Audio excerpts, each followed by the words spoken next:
New Year's Eve is supposed to be loud. It's supposed to be bodies pressed together, glasses raised high, voices counting down in unison. It's the night the world convinces itself that everything can start over. But on this particular New Year's Eve, Freddie Mercury wasn't celebrating. He was standing just outside the noise, watching the countdown approach like something he didn't belong to anymore. At exactly 11:59, while strangers laughed behind him and music shook the walls, Freddie felt something unsettling settle in his chest. Not sadness. Distance. What happens when the most electrifying man in the room realizes he no longer feels connected to the moment everyone else is desperate to celebrate? Why did Freddie step away instead of joining the countdown? What thought crossed his mind just seconds before midnight? And why would this New Year's Eve quietly change the way he saw time itself?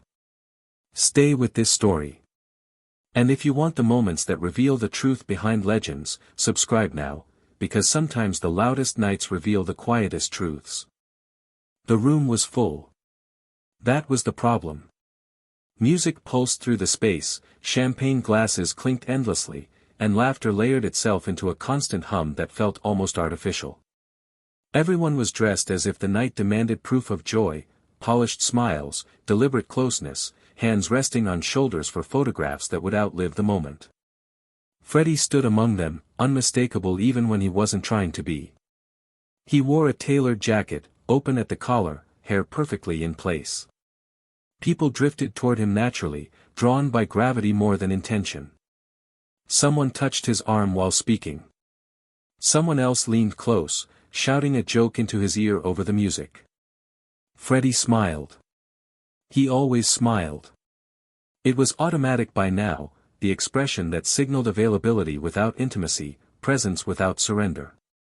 He nodded at the right moments, laughed at the right cues, lifted his glass when someone else did.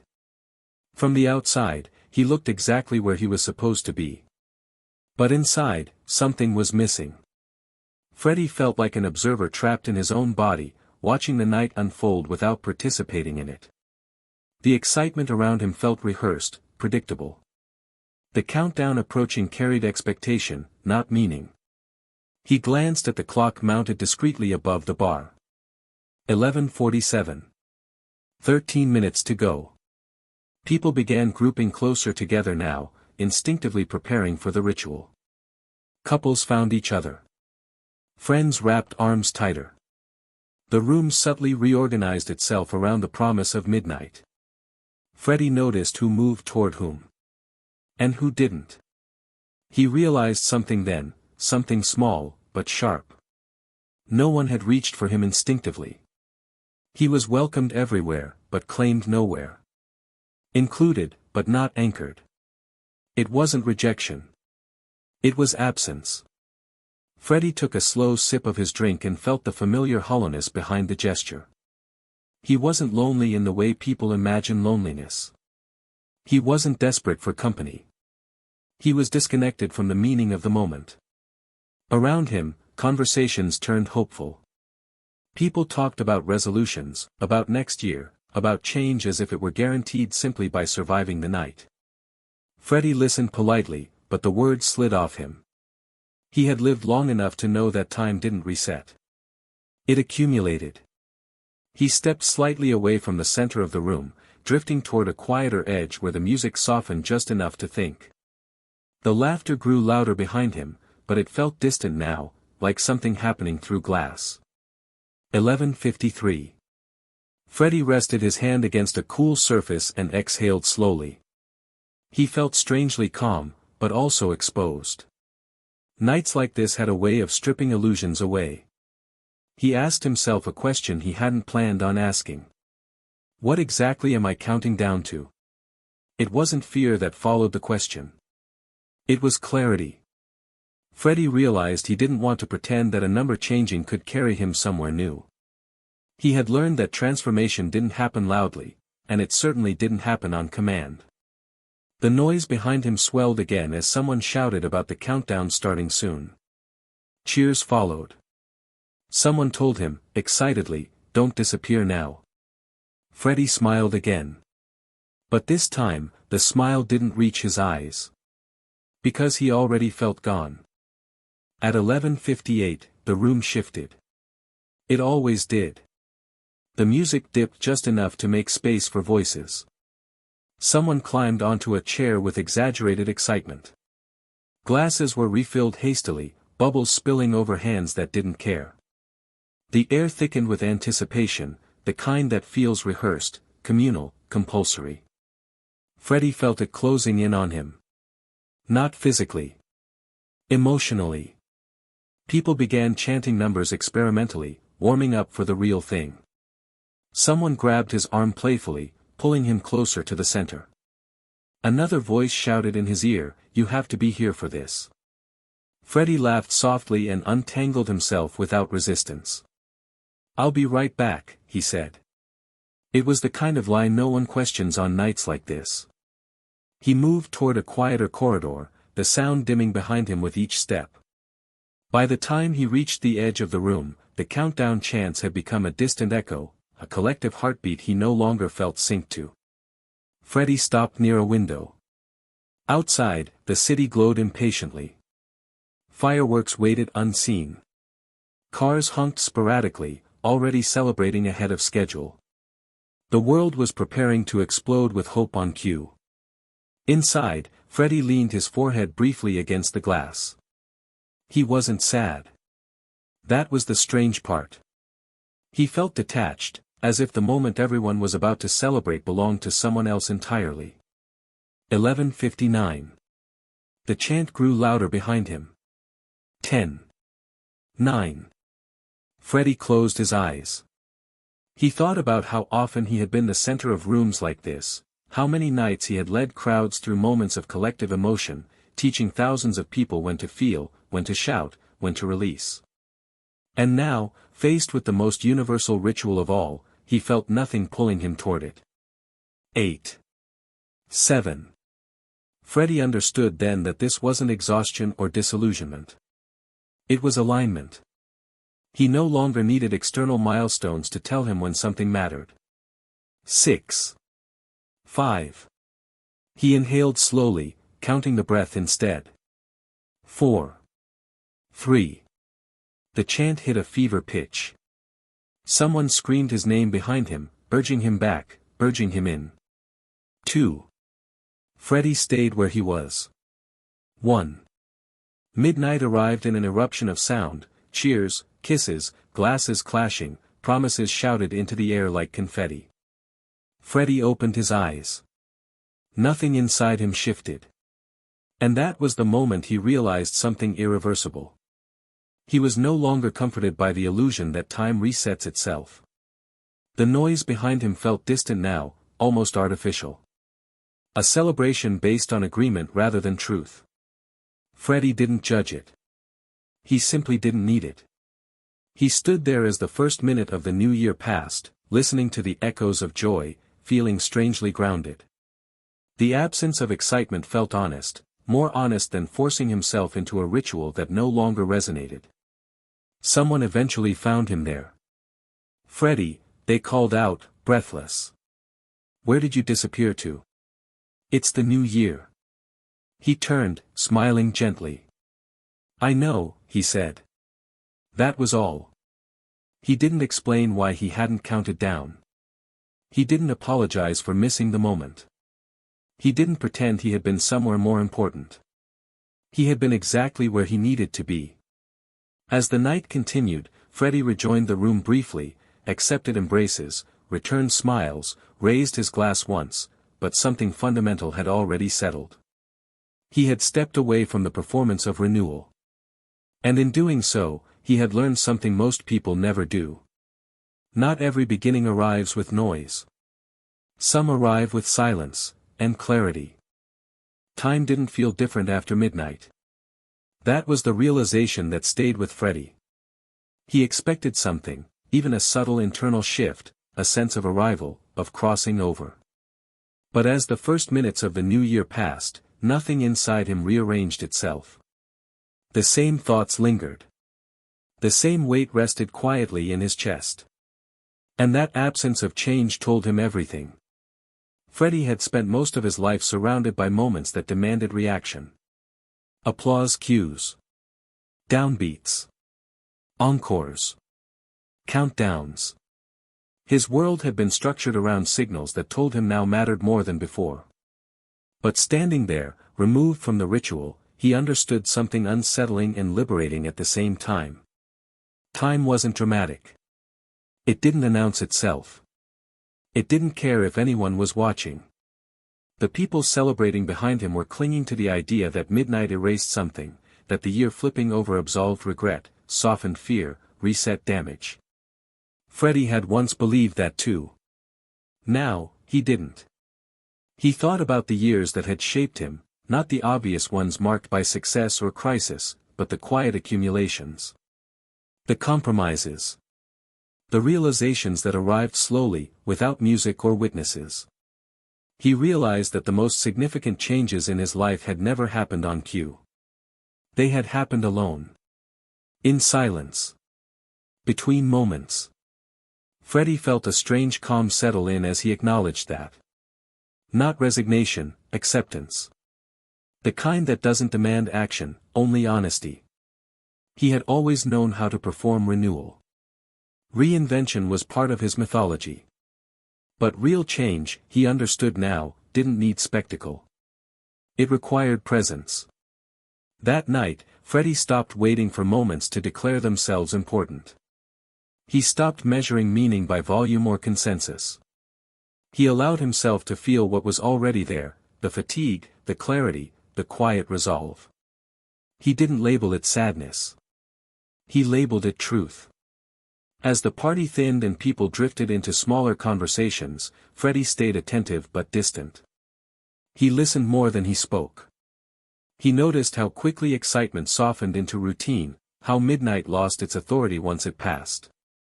The illusion dissolved faster than anyone admitted. Freddie didn't feel superior for noticing.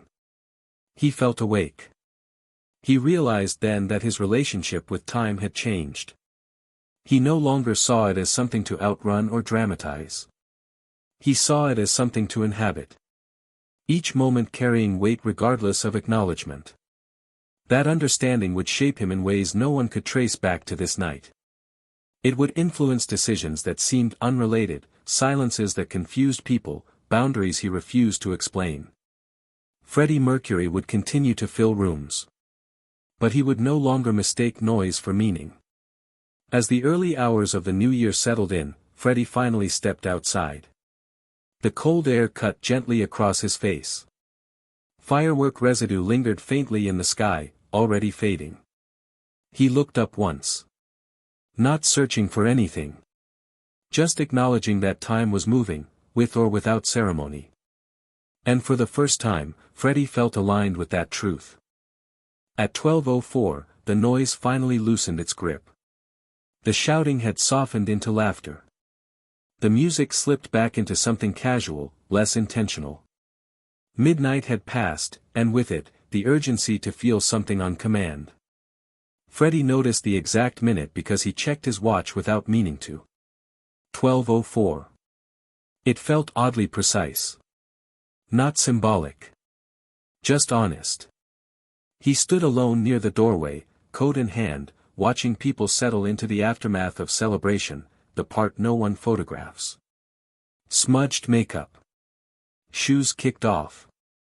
Conversations looping into familiar territory. This was the real beginning of the year, he thought. Not the countdown. The quiet after. Freddie slipped outside again, needing space more than warmth. The night air was crisp, sobering.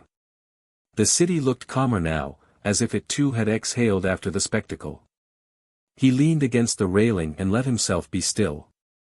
And in that stillness, a promise formed, not dramatically, not as a vow spoken out loud, but as a subtle internal alignment. He promised himself he would stop forcing moments. Stop chasing significance where it didn't live. Stop pretending that participation equaled belonging. Freddie had spent a lifetime mastering entrances.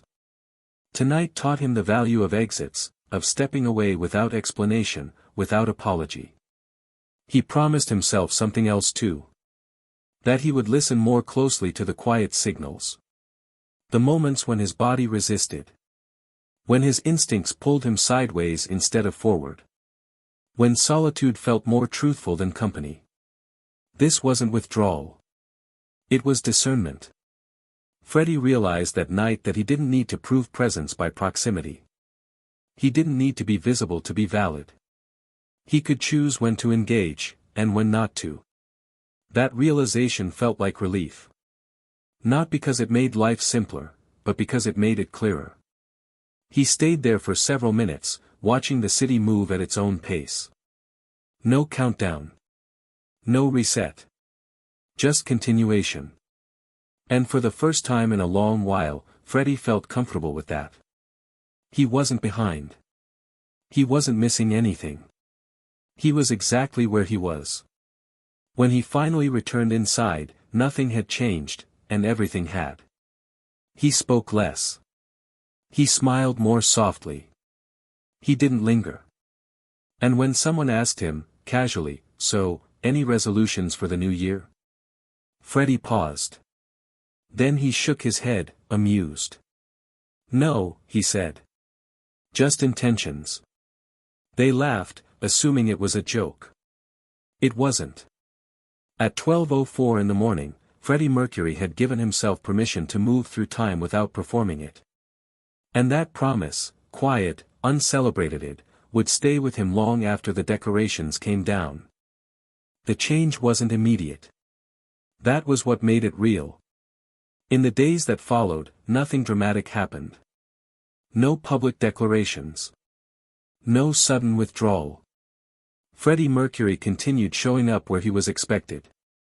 Meetings, rehearsals, dinners, conversations that unfolded exactly as they always had. But something in him had shifted its center of gravity. Freddie noticed it first in doorways. He began pausing before entering rooms, not out of hesitation, but awareness. He felt the atmosphere before stepping in. The emotional temperature. The expectations waiting inside. Before, he had walked in ready to fill space. Now, he walked in ready to read it. People didn't notice right away. They only sensed something different, something quieter. Freddie still commanded attention effortlessly, but he no longer reached for it. He let it come to him, or not at all. And that unsettled some people. Conversations changed tone around him. Some became more honest. Others more cautious. Freddie didn't push either way. He listened more than he spoke, and when he did speak, it carried weight, not because it was louder, but because it was deliberate. He stopped over-explaining himself. He stopped filling silences. That night on New Year's Eve had taught him that silence wasn't emptiness. It was information. Freddie began choosing his presence with intention. He left earlier. He stayed back when something didn't feel aligned. He declined invitations without elaboration, trusting that he didn't owe everyone access simply because they expected it. This wasn't withdrawal. It was boundaries. The people who truly knew him noticed first. They saw that Freddie wasn't pulling away from them, he was pulling away from noise. From obligation disguised as celebration. From moments that demanded performance instead of presence. Freddie felt lighter because of it. Not because his life had become easier, but because it had become more honest. He no longer confused being seen with being understood. He had spent years mastering spectacle, and that mastery had come at a cost. The New Year's Eve he couldn't celebrate had clarified something essential: being everywhere didn't mean being with anyone. So Freddie adjusted. He arrived later. Left earlier. Spoke less. Observed more. And strangely, people leaned in closer. They felt the difference even if they couldn't articulate it. Freddie's attention, once freely distributed, now felt selective, and therefore valuable. He didn't use that power. He respected it. The most profound shift happened internally. Freddie stopped measuring moments by how memorable they would look later. He stopped imagining how stories would sound when retold. He started asking a simpler question. Do I feel present here? If the answer was no, he allowed himself to step back. And if the answer was yes, he stayed fully, without distraction, without armor. That kind of presence changed everything. People felt seen by him in ways they hadn't before. Not dazzled, seen. Because when Freddie chose to be somewhere now, he was there. That night hadn't made him colder. It had made him precise. He hadn't lost interest in people. He had gained discernment. And that discernment would shape how he moved through the world from then on, quietly, intentionally, without countdowns or declarations. Freddie Mercury had learned that night that time doesn't ask for performance. It asks for honesty. And he was finally willing to give it. The year did not begin with change. That was the truth Freddie carried with him. Weeks passed after that New Year's Eve, and nothing outwardly dramatic followed. No sudden decisions. No visible turning points. Life continued in its familiar rhythm, schedules, expectations, movement. But Freddie moved differently inside it now. He no longer waited for moments to announce their importance. He no longer expected time to fix what required attention. The illusion that years reset people had quietly dissolved for him that night. And in its place, something steadier had emerged. Freddie understood now that time didn't reveal itself through celebrations. It revealed itself through patterns. Through what repeated. Through what lingered. He noticed how often people chased beginnings instead of addressing continuations. How they mistook noise for momentum. How they avoided stillness because it demanded honesty. He had done the same for years. That New Year's Eve hadn't changed him, it had clarified him. Freddie hadn't become more distant. He had become more selective. He chose moments that felt real. Conversations that didn't perform optimism. Silences that didn't need explanation. And with that selectiveness came a deeper intimacy with himself. He stopped measuring life in milestones. He stopped romanticizing the idea of starting over. He understood that nothing truly restarts, it only deepens. The year moved forward, indifferent to resolutions. Freddie moved with it, attentive, grounded, awake. He carried that midnight realization into ordinary days. Into rooms where nothing special happened. Into conversations that didn't lead anywhere. Into moments that would never be remembered publicly. And that was where he found something unexpected. Peace. Not the kind that erases struggle, but the kind that no longer resists it. Freddie no longer felt compelled to participate in every ritual simply because it existed. He honored what resonated. He stepped away from what didn't. That clarity didn't isolate him. It aligned him.